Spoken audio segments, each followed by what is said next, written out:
Vishnu sir ಎಲ್ಲರಂತಲ್ಲ ನನ್ನ ಗಂಡ ಅಂತ ಒಂದು ಸಿನಿಮಾ ಮಾಡಿದ್ವಿ. ಆ ಸಿನಿಮಾಲಿ ನಾನು ಹುಡುಗ ಆವಾಗಲೇ ಹೇಳ್ಬಿಟ್ಟಿದ್ರು ಶೂಟಿಂಗ್ ಟೈಮಲ್ಲಿ ಕೂತ್ಕೊಂಡಿದ್ದಾಗ, Anand magic of the cinema is gone ಅಂದರು. Magic of the cinema is gone ಅಂದರು. ನಾನು ಯಾಕೆ ಅಪ್ಪಾಜಿ ಯಾಕಿಂಗ್ ಅಂತೀರಾ ಅಂತ. ಯಾವಾಗ ಸಿನಿಮಾ ಔಟ್ಡೋರ್ ರೋಡಿಗೆ ಬಂತಲ್ರಿ, ಹೋಯ್ತು ಸಿನಿಮಾದ ಮ್ಯಾಜಿಕ್ಕು.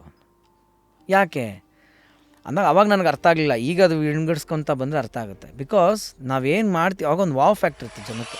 ಆ ಕಾಲದಲ್ಲಿ ಥಿಯೇಟ್ರಲ್ಲಿ ಕೂತ್ಕೊಂಡು ಹುಲಿ ಬಂದಾಗ ಆಚೆ ಓಡೋಗಿರೋರು ಇದ್ದಾರೆ ಎಷ್ಟೋ ಜನ. ಹುಲಿ ಬಂದ್ಬಿಡ್ತಲ್ಲಪ್ಪ ಅಂತ ತುಂಬ ಬ್ಲ್ಯಾಕ್ ಆ್ಯಂಡ್ ವೈಟ್ ಕಲರ್ ಟೈಮಲ್ಲಿ ಹಾವು ಬಂದರೆ ಎದ್ರಕೊಂಡು ಹೋಗೋದು. ಎನ್ ಟಿ ರಾಮರಾವ್ ಅವರು ಅಣ್ಣವರೆಲ್ಲ ಸ್ಕ್ರೀನ್ ಮೇಲೆ ಬಂದರೆ ಹಣ್ಣು ಕಾಯಿ ಹೊಡಿ, ಕೃಷ್ಣನ ವೇಷದಲ್ಲಿ ಬಂದರೆ ಆ ಥರದ ಆಡಿಯನ್ಸ್ ಹಾಲಿನ ಅಭಿಷೇಕ ಅದೆಲ್ಲ ಇತ್ತು. ಅದನ್ನು ಅಷ್ಟು ಟ್ರೂ ಆಗಿ ಬಿಲೀವ್ ಮಾಡಿ ಆ ಟೈಮಲ್ಲಿ ಬಂದು ಅವ್ರು ಎಂಜಾಯ್ ಮಾಡಿ ಒಂದು ಲೈಫು ಸ್ಟೇಟಸ್ ಏನು ಕಂಡ್ಕೊಂಬಿಟ್ರಲ್ಲ, ಅದು ನೆಕ್ಸ್ಟ್ ಜನ್ರೇಷನ್ಗೆ ಸಿಗಲ್ಲ. ಅಷ್ಟೇ ಮುಗೀತದು. ಇವತ್ತು ಕಂಟೆಂಟ್ ಮೇಲೆ ನಿಂತಿದೆ ಎಲ್ಲ ಅಷ್ಟೇ. ಅದಕ್ಕೆ ಆ ಕಂಟೆಂಟ್ಗೋಸ್ಕರ ಏನು ಬೇಕಾದ್ರೂ ಮಾಡೋಕ್ಕೆ ರೆಡಿ ಇದ್ದಾರೆ. ಆ ಹುಚ್ಚಾಟದ ಒಂದು ಸಂಧಿ ಕಾಲದಲ್ಲಿ ನಾನು ಇದನ್ನು ನೋಡ್ತಾ ಇದ್ದೀನಿ. ನಾನು ಫುಲ್ ವಿಡಿಯೋನ ನೋಡಿ ಆನ್ ರ್ಯಾಪಿಡ್ ರಾಶ್ಮೀಸ್ ಯೂಟ್ಯೂಬ್ ಚಾನಲ್.